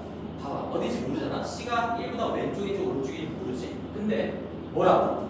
1보다 작다가 겹치는 거예요. 이 양팔 벌린 게 여기에 딱 들어갈 건데 1보다 작다라는 게 겹치는 부분이 나오려면 당연히 여기가 이렇게 1로 출발하는 거여야겠죠. 그치? 1보다 작다가 나오려면 여기에서 1이 C보다 왼쪽에 나와서 1보다 왼쪽으로 팔 벌린 형태가 등장했어야 겹치는 부분에 1 미만이 들어갈 수 있는 거예요. 그럼 C는 어디에 있어야 되는 거야? 더 이상 C가 뭔가 참견하면 안 되니까요. C는 넉넉하게 이렇게 바깥쪽에 있다라는 얘기예요. 이것도 마치 부등식의 해 추론이라고 할 수 있겠지. 이 부등식의 해 그림을 추론을 한다는 얘기인 거죠. A랑 B 오므린 형태, 그 다음에 1C 바깥으로 팔 벌린 형태. 근데 그게 겹치는 부분이 -3 이상 1 미만이다. -3은 아직 어떤 얘기인지 모르겠지만 우리 제일 중요한 건 1, x-1 이거를 보셨어야지 문제가 풀리는 거였습니다. 자, 그럼 여기서 꽤나 많은 게 결정이 됐어요. 지금 이 상황에서 아직 A랑 B의 대소관계는 얘기할 수가 없어. 그래서 나는 그냥 이거를 첫 번째 케이스라고 생각하고 얘를 두 번째 케이스라고 생각할 거예요. 이 케이스라는 건 불가피합니다. A, B의 대소관계는 지금 이 정도 가지고만은 알 수가 없어요. 그런데 우리가 확실하게 알 수 있는 거는 만약에 첫 번째 케이스를 A가 B보다 작은 거였다면 지금 대소관계가 정확하게 A, 1, B, C 순으로 잡혀야 되는 거예요. 그렇죠? 그래서 A 그 다음에 여기 A랑 C 얘 1이랑 같을 수 있는지도 한번 생각을 해보면 여기는 지금 등과 포함이기 때문에 색칠된 동그라미를 넣어놨단 말이야. 근데 이게 만약에 1이 여기까지 왔다면은 겹치는 부분에 1 미만이다 이게 들어가지 않겠죠. 그리고 하나 더, 이제 여기서 내가 첫 번째 케이스 딱 하는 순간 이 A가 뭐라는 걸 아니까 얘가 -3이라는 거 해결합니다. 만약에 두 번째 케이스 B가 왼쪽이었다면 B가 -3이라는 거 이렇게 알 수가 있는 거예요. 자, 그래서 볼게요. 이제 여기서 첫 번째 케이스에서 알 수 있는 건 A가 -3이다라는 거 알 수 있는 거고 그런 가정하에서는 1, 그 다음에 B가 와야 되고요. 그 다음에 C가 와야 되는 겁니다. 물론 B랑 C 같아도 돼요. 그렇죠? 여기 빵도 뚫려 있고 여기는 빵도 메꿔져 있으니까 C랑 B가 뭐 겹쳐 있다 하더라도 이 겹치는 영역에는 포함이 되지 않겠지. 그리고 이 B하고 1이 같을 수 있는지를 보시면요, 얘네들도 같을 수 있는 걸까요? 없는 걸까요? 이 B가 딱 여기 1까지 왔어. 겹치는 부분에 1 미만이다. 여전히 유지가 됩니까? 되는데요. B가 1까지 와도 어차피 포함 안 합니다. 포함합니다. 그거에 겹치는 부분은 포함 안 합니다. 1 미만입니다. 이렇게 가는 거죠. 그래서 자꾸 메꿔진 게 여기까지 온다고 해도 겹치는 부분은 1 미만 잘 들어가는 겁니다. 그래서 이렇게 정확하게 쓸 수 있겠지. 1, B, C인데 얘네 같을 수 있고 얘네 같을 수 있다라는 거. 같아도 어차피 겹치는 부분의 해는 이 연립부등식에는 여전히 이렇게 나오는다라는 얘기예요. 그럼 두 번째 케이스도 한번 써보면요. 이때는 A랑 B의 그냥 자리만 바꾸는 거겠죠? 이때는 뭐 B가 -3이라고 한다면 그러면 이제 1 이상 A가 올 거고요. 그 이상 C가 올 거다. 두 가지 케이스를 자, 네 건. 여기서 이제 뭔지 모르겠으니까 당연히 뭔가 하나의 정보가 더 있을 것이고 이거를 볼게요. 자, 그러면 얘를 보니까 얘는 1차 부등식이야. 그러면 x가 그냥 얘는 x가 a 플러스 1보다 작다. 뭐 이렇게 왼팔 벌린 형태가 나오는 거고 얘는 b랑 c 양쪽으로 뻗어나가는 그런 형태가 나오는 건데 근데 겹치는 부분이 마이너스 2보다 작다. 이렇게 나왔어요. 아 그러면 우리 이것도 한번 그림으로 그려보자. 수직선이 있어요. 수직선이 있는데 얘는 첫 번째 조건에서 케이스가 나왔으니까 첫 번째 조건에 대해서 한번 입혀볼게요. 우리가 첫 번째 상황이라고 생각하고 한번 그림을 그려보겠습니다. 그럼 첫 번째 상황은 a가 마이너스 3이라고 했잖아.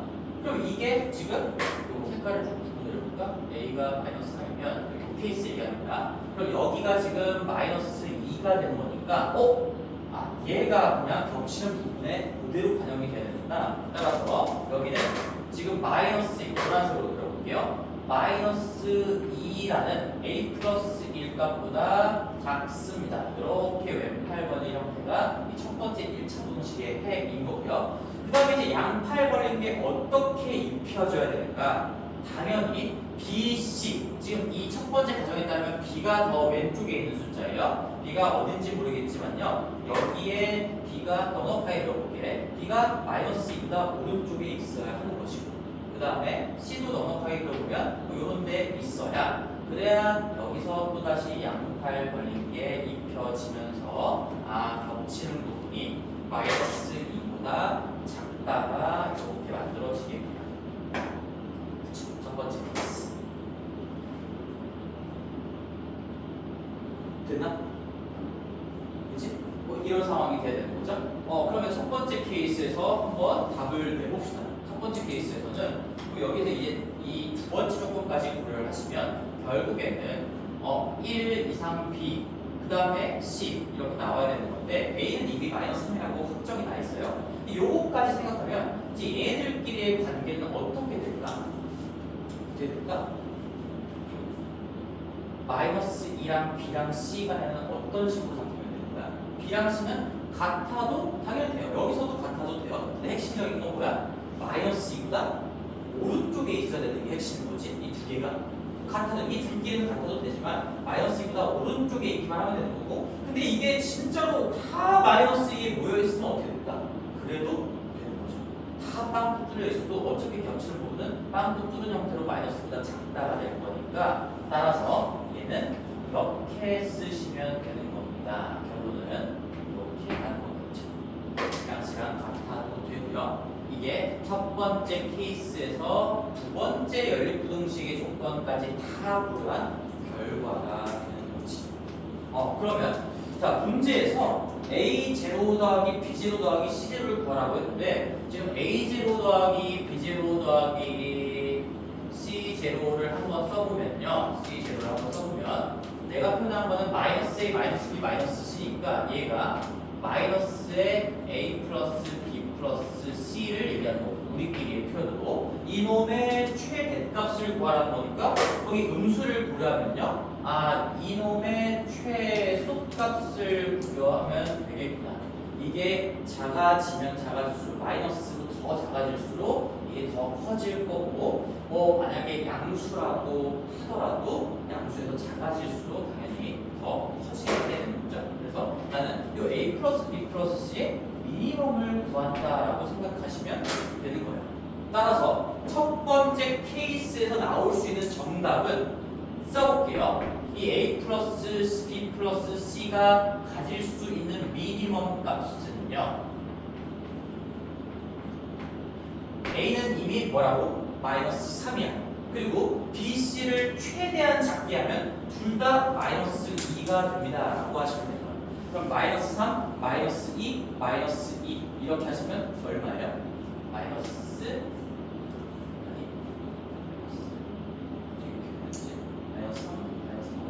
마이너스 7인가? 마이너스 7이에요. 얘는 마이너스 7인 거지. 따라서 이때의 정답은 7이 되겠죠. 7.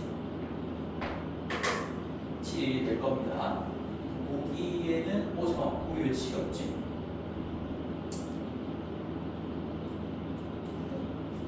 잠깐만. 왜 없지? 보기를 왜 없었을까요?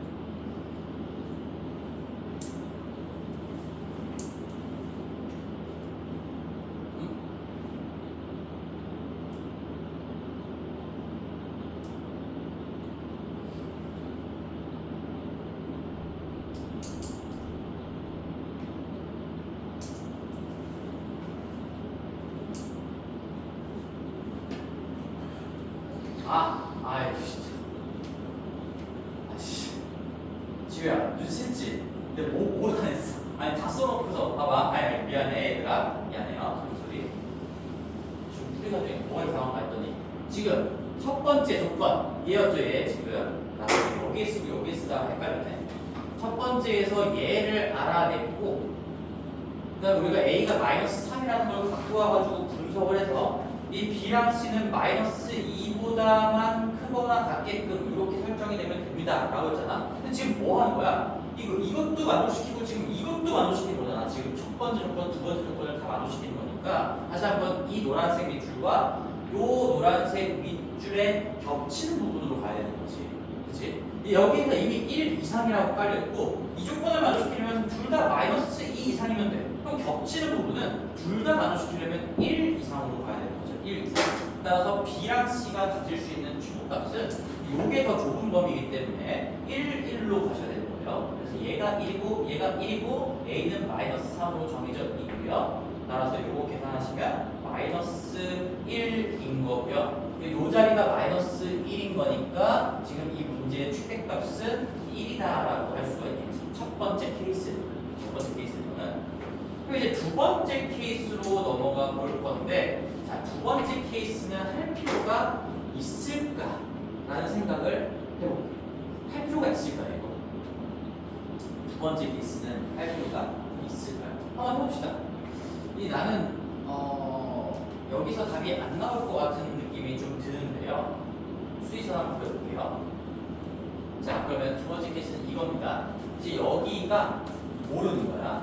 초록색으로 한번 그려볼게. 이제 B가 마이너스 3이라고 했으니까 얘가 지금 그러면 x 플러스 3 이렇게 생긴 상황이고 그 다음에 A가 1 이상이야. 1 이상이야. 그러면 A 더하기 1은 2 이상의 어떤 숫자인데 걔보다 작다라는 거야. 그럼 한번 써볼게요. 그게 초록색 빵꾸가 있고요. 얘가 A 플러스 1인데요. 얘는 지금 2 이상이라는 거를 가지고 올 겁니다. 겹치는 부분 구할 거니까 요거를 가정하면서 얘랑 얘를 가정하면서 한번 생각을 해볼게요. 겹치는 부분. 자, 그럼 이 상황에서 우리 얘보다 작습니다로 왼팔 벌린 게 첫 번째, 두 번째 조건의 첫 줄에 있는 1차 문제의 해겠죠? 그런 다음에 이제 B 얘가 마이너스 3보다 어쩌고 나올 거고 근데 C는 A보다도 큰 거니까 B보다는 무조건 오른쪽에 있을 거란 말이야. 그럼 B랑 C가 어떻게 배치되어 있을지 모르겠지만 B랑 C가 이쪽에서 이렇게 양팔 벌릴 수도 있고요. 아니면 C는 A 플러스 1보다 당연히 더 오른쪽에 있을 수 있으니까 여전히 B는 여기 왼쪽에서 돌고 C는 오른쪽에서 이렇게 갈 수도 있을 겁니다. 말이 안 되지 않나요? 말이 안 되죠. 만약에 이렇게 됐으면 이 겹치는 부분에 이 왼팔 벌린 형태의 그 경계값 여기 문제에 나와 있는 이 마이너스 2는 반드시 누구의 역할인 거예요? 요 B의 역할인 거예요. 이렇게 될 수밖에 없는 거죠. 첫 번째 조건을 가정한다면 이게 A, C가 오른쪽 그리고 B와 A 간의 도관계를 봐도 A와 A는 무조건 지금 1 이상이고 B가 마이너스 3이니까 B가 반드시 왼쪽에 있단 말이지. B, A, C 순으로 나와 있어요.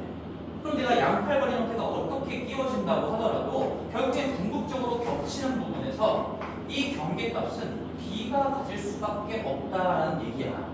그럼 B가 마이너스 2가 돼야 되거든. 근데 B가 마이너스 2가 아니잖아. 그래서 두 번째 케이스는 애초에 스타트부터 말이 안 된다는 겁니다. 이걸 만족시키면서 얘를 동시에 만족시킬 수 있는 겹치는 부분이 나올 수가 없어요. 그래서 돼야 최종적으로 정답이 되는 거죠. 그래서 대소 관계를 따지고 계속 앞뒤 관계를 따지면서 결국에는 이 문제도 부등식의 해를 가지고 그림을 분석하는 어떤 추론 문제였다라고 볼 수가 있겠죠. 해가 주어지는 문제는 다 똑같은 겁니다. 해가 왜 주어졌을까? 이걸 가지고 이 상황을 판단해 보세요 라는 얘기죠. 얘도 마찬가지로 해가 왜 주어졌을까요? 이걸 가지고 그럼 그림이 어떻게 그려져야 되는데 생각해 보세요. 이런 얘기죠. 꽤나 어려웠던 문제예요. 단편적으로 그냥 요거 하나 이렇게 나와 있는 게 우리가 풍산자나 이런 기본적인 교재에서 다뤄봤던 문제인 건데 그게 두 개가 얽히면서 얘를 분석하면서 동시에 얘까지 만족시켜야 되니까 이렇게 두 가지 상황이 될 수가 있고 그 각각에 대해서 얘까지 만족시키려면 겹치는 경우가 어떻게 존재하겠는가 문제였습니다. 그나마 다행이었던 건 이 세 개에 등장하는 식이 다 최고차 계수가 1차다라고 줬기 때문에 그나마 분석이 할만했던 거죠. 예. 자, 됐습니다요. 우리 18번이고요. 잠깐 6시 50분인데 마지막 문제까지 하고 시간 얼마 안 남았고 마지막 문제까지 하고 싶시다. 23번이에요. 23번 봅시다.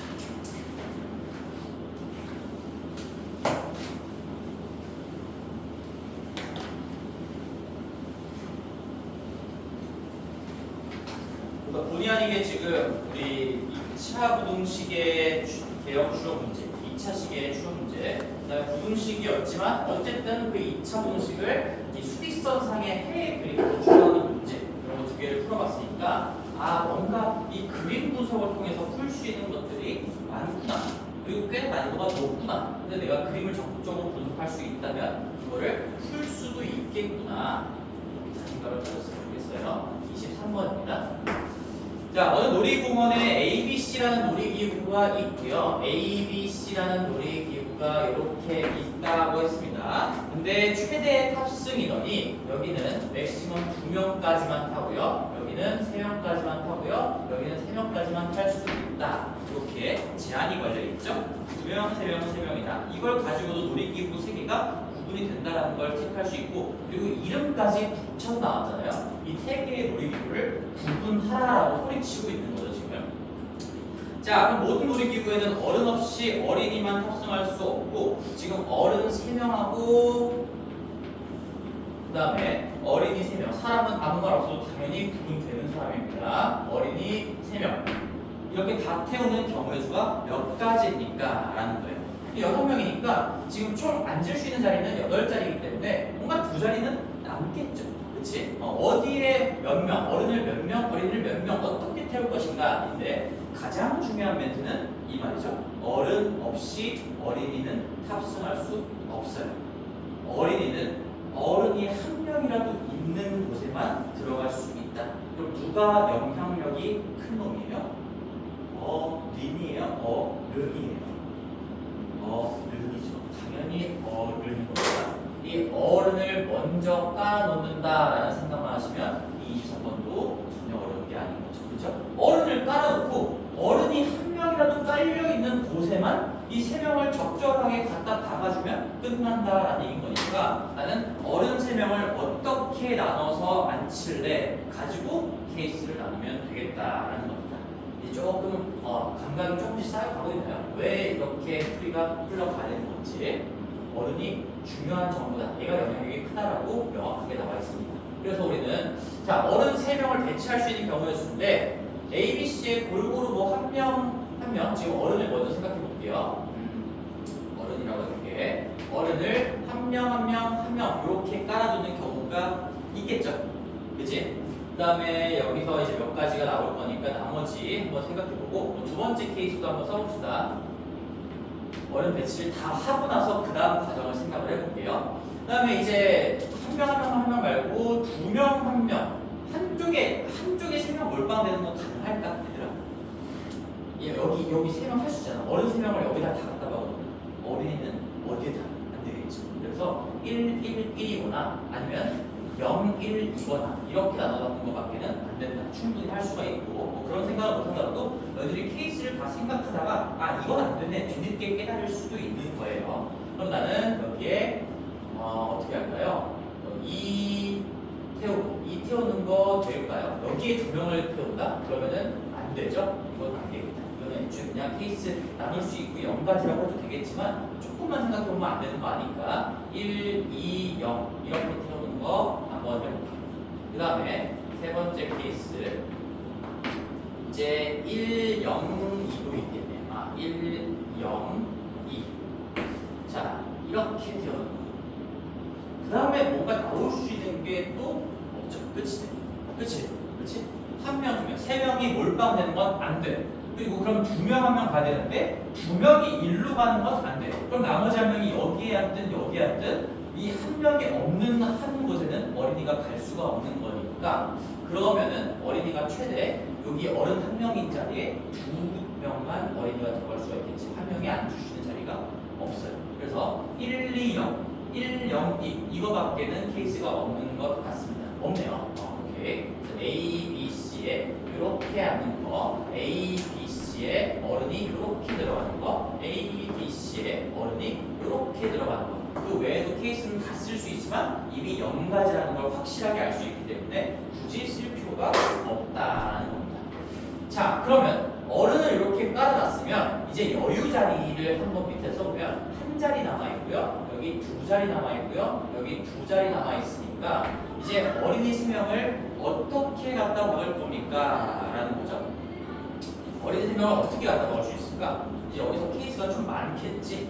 그럼 어린이 3명을 이제 어린이를 여유분 자리에 갖다 박을 수 있는 거. 이 여유 자리를 보면서 여기는 다 어린이가 들어갈 수 있는 자리인 겁니다. 지금 어린이 다 한 명씩 박혀 있기 때문에요.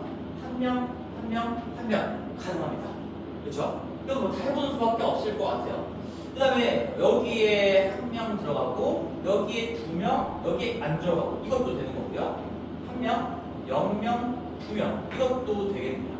그렇지? 여유 자리가 지금 한 자리, 두 자리, 두 자리 이것까지 고려하면서 세 개의 어린이를 다 넣으셔야 되는 거니까 1, 0이도 되고 여기에 안 들어가는 것도 될까요? 충분히 되겠네요. 2, 1 이렇게 하시면 0하고 1, 2 이렇게 되겠네요. 더 이상 없죠.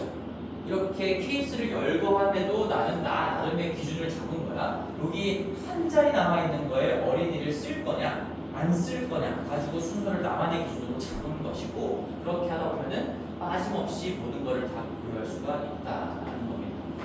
자, 됐어요. 그럼 여기서 이제 우리 한번 경우의 수를 따져볼게요. 자, 잘 따라와. 어른 한 명 한 명 한 명 배치하는 거는 처음에 그냥 3팩토리얼 써놓고 들어가면 되겠지. 그치? 이걸 이해 못하지는 않을 것이고, 그치? 그 세 명을 뭐 어떻게 배치할 건데, 한 명 한 명 하면 어떻게 배치할 건데, 누구를 A, B, C에다가 놓을 건데, 3팩토리얼. 그거에 잇따라서 지금 이만큼의 경우의 수가 이거 괄호 안쪽에 묶여 들어갈 건데요. 이 어린이 한 명 한 명 하면 배치하는 거, 얘 3팩이죠. 그 다음에 이거 한 명, 두 명, 0명 배치하는 거 몇 가지일까요? 당연히 세 가지입니다. 그렇죠? 이 한 명이 누군데? 이 한 명만 결정하면 어차피 나머지 두 명 여기다 그냥 박아놓으면 되는 거니까 그 어린이 한 명을 누구를 여기다가 둘 거냐라고 생각하시면 편하게 세 가지라는 거 얻을 수 있겠고 그 논리에 의해서 얘도 세 가지겠지. 그렇지? 어린이 세 명 중에 누구 한 명을 여기다 박은 거예요. 나머지 두 명은 무조건 여기. 그 다음에 얘도 세 가지죠. 다 세 가지네요. 다 세 가지네요. 여기 이쪽에 있는 거는 저기 지금 숫자 1 자리에 어떤 어린이 한 명을 꽂아 넣을 거냐. 그러면 난 나머지 두 명을 내가 지금 배치하고자 하는 이 자리에다가 알아서 그냥 끼워 넣게끔 할게요. 그러면 6, 18이네요. 그래서 전부 다 더한 거 그냥 18로 계산해서 쓰겠습니다. 첫 번째 케이스 정답은 6 곱하기 18에서 108가지가 나옵니다. 108가지. 자, 두 번째 케이스. 입각으로 배치하는 거는 어린이를 다 구했을 때 108가지가 나옵니다. 그 다음에 두 번째 1, 2, 0으로 배치했을 때 자, 근데 미리 한번 얘기할게요. 이 두 번째 케이스랑 세 번째 케이스는 최종적인 경우의 수가 어떻게 나올까요? 최종적으로 똑같이 나오겠지. 당연히 배치선이 똑같은 상황이라는 거 알겠죠? 알파만 다른 것뿐이야. 왜? 이 여유 자리를 생각해보면 여기 한 자리 남았어. 여기 두 자리 남았어요. 여기 두 자리가 아니라 한 자리 남았어요. 지금 여기는 세 자리 남았는데요. 잠깐만. 아니지, 맞지. 여기가 몇 자리 남았지? 두 자리 남은 건가? 한 자리 남은 거지. 그러면 잠깐만 이거 안 칠 수 있나 이거? 내가 뭔가 잘못 쓴 거 같아. 내가 잘못 썼네. 이 1, 2, 0이 아니라 이거를 쓴 건데. 아까 여기를 안 치면 안 된다라고 해서 0, 1, 2를 쓴 거지 지금. 0, 1, 2고 여기가 0, 2, 1이 되는 거지. 미안해. 그렇지? 여기가 지금 여유 자리가 여기는 안 남고요. 여기 여유 자리가 두 자리가 남고 여기 여유 자리가 한 자리가 남아서 세 명의 어린이를 다 앉힐 수가 있는 거고 얘도 한 자리 남고 두 자리 남아서 요거를 쓰려고 했던 겁니다. 그래서 앉힐 수 있는 경우가 되려면 이제 어른이 0, 1, 2로 들어가 있고 0, 2, 1로 들어가 있다. 그런 상황에서 이 두 번째랑 세 번째 케이스는 경우의 수가 다 해보면 똑같이 나온다는 거를 처음에 느끼고 들어가면 좋을 것 같아요. 왜? BC, 알파만 다를 뿐 이 이후에 펼쳐지는 과정들, 수학적인 어떤 과정들이 다 똑같이 대칭성을 가질 수밖에 없다라는 겁니다. 그래서 나는 두 번째 케이스 구한 다음에 곱하기 2 처리하셔도 되고 만약에 내가 확신이 없다면 세 번째 케이스도 똑같이 해보셔야 되겠죠. 어린이 해볼게요. 두 명 한 명이니까 답이 얼마입니까? 하나밖에 없어요. 말 그대로 여기 두 명, 여기 한 명, 여기는 배치할 수 없으니까 이렇게 배치하는 것밖에는 없고 이게 세 가지입니다. 그럼 애초에 처음에 어른을 이렇게 한 명, 두 명 배치하는 경우도 세 가지였기 때문에 이 두 번째 케이스는 어른을 한 명, 두 명 나눈다. 분할로 생각해도 되겠죠. 분할과 분배라고 생각해도 세 가지입니다. 그 세 가지에 따라서 어린이 배치하는 경우도 세 가지가 나오는 거니까 9가지가 될 거고요. 그래서 얘도 9가지가 될 겁니다. 9 그러면 200 얼마, 100 얼마가 나오나? 100에다가 10 들어가니까 126. 최종적인 정답은 126까지가 나옵니다. 이후에 펼쳐지는 과정도 생각보다 어렵지 않았어요. 그럼 내가 처음에 얘도 마찬가지예요. 제일 중요한 건 어른이 스타팅 포인트였다라는 그것만 생각하시면 그 다음에 적절하게 상황 파악을 하면서 EX 나눠 가시면서 가시면 됐었습니다. 자, 쌤이랑 같이 한 문제는 여기까지였고 내가 해주고자 하는 문제들은 이 정도였고요. 지금 잠깐 쉬었다가 남은 시간에 나머지 얘기를 해볼게요. 이렇게 시간이 좀 있긴 했는데 몇 시? 2분까지만 좀 쉽시다.